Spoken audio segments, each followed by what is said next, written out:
Can all countries be democracies? Historically, the answer would seem to be no.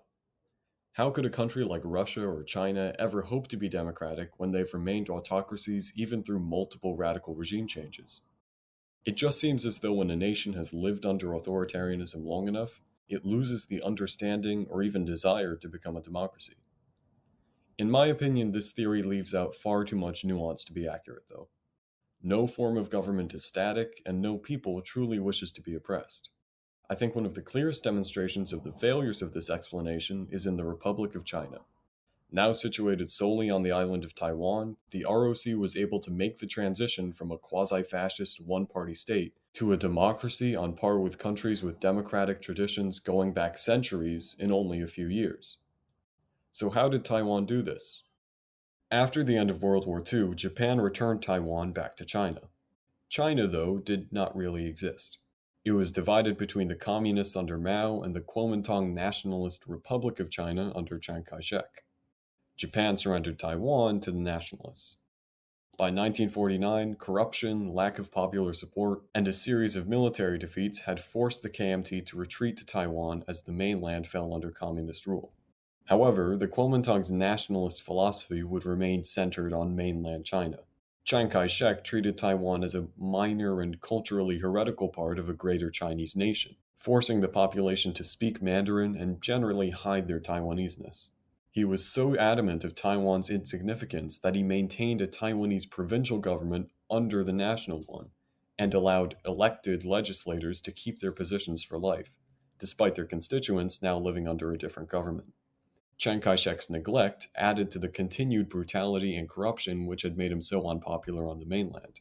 One of the earliest and most cruel examples of this in Taiwan was the 228 incident, in which Chiang violently put down a protest against the ROC in 1947, leaving tens of thousands dead and resulting in the implementation of martial law.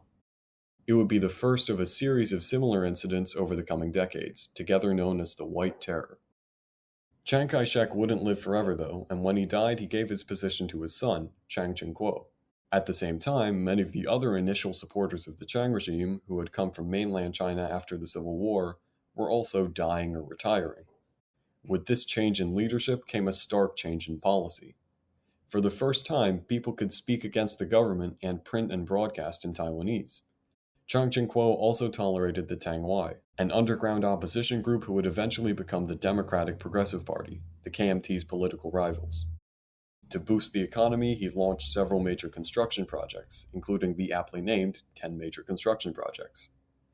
The politically active middle class, already surprisingly sizable under Chiang Kai shek, grew even larger under Chiang Ching kuo. Most importantly of all, Chiang Ching kuo made real political commitments to ending one-party rule in Taiwan. In a speech made on Christmas Day 1985, he promised he would not be succeeded by another member of the Chiang family, and in 1987 he finally ended the country's 40 years of martial law. Chiang Ching kuo's gradual, top-down democratic reforms may remind you of another leader who came to power around the same time, Gorbachev. Just like Chiang Ching kuo, Gorbachev acquired his position through his connections with the party establishment, but used it to try and create a more liberal society. Both would come to represent the end of a post-war era in their respective regimes. While they may have had similar policy goals and a similar rise to power, though, the implementation of their ideas would lead them to very different fates.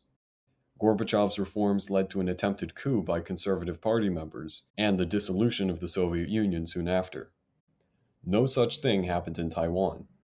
Even if there was some replacement of the old leadership, why wouldn't the KMT reject Chiang Ching kuo's democratic reforms just as the KGB had rejected Gorbachev's? The answer lies in the outside pressures Taiwan faced. Initially, few in the UN challenged the ROC's status as China, repeatedly voting down measures to do so during the 1960s.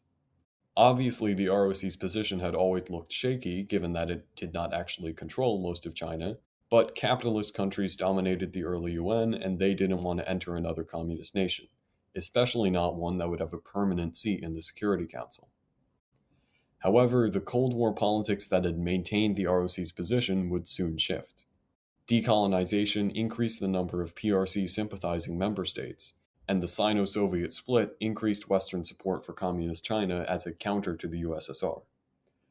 All of this culminated in 1971 with Resolution 2758, in which the UN voted to recognize the PRC as the sole China, including giving it its seat in the Security Council. Even the ever anti-communist USA started to back away from the ROC at this point. The island of Taiwan is strategically important to the US in the sense that it faces an enemy power, not because it has much inherent geographical or material value, although that's arguably changed in more recent times with the rise of the vitally important semiconductor industry. Regardless, when America began trying to grow closer with said enemy power, as it did in 1972 with Nixon's visits and the subsequent Shanghai Communique, Taiwan's fierce opposition to the PRC became more a liability than an asset. As a result, the US began a slow military withdrawal, reducing troop numbers to less than half of their pre-Vietnam levels. Worse still, Taiwan's economy relied on foreign trade, with exports making up nearly 50% of its GNP in 1973. US investments in particular bankrolled many of Chiang Ching-kuo's major infrastructure projects. Being an unrecognized state slowly drifting away from even its closest allies did not bode well for such an open economic system. The KMT realized they would need to reform or die. So the Kuomintang begrudgingly accepted Chiang Ching-kuo's efforts to democratize, knowing that appealing to the West would be essential for their continued existence. When Chiang Ching-kuo died in 1988, he kept his promise and was succeeded by Li Tenghui rather than by another member of the Chiang family. In 2000, Taiwan would finally see its first Democratic Party change from the KMT to the DPP. Since then, Taiwan has risen to and beaten the standards set by Western democracies in terms of political freedom and progressive policies, showing itself to be one of the most successful democratic transitions in the world.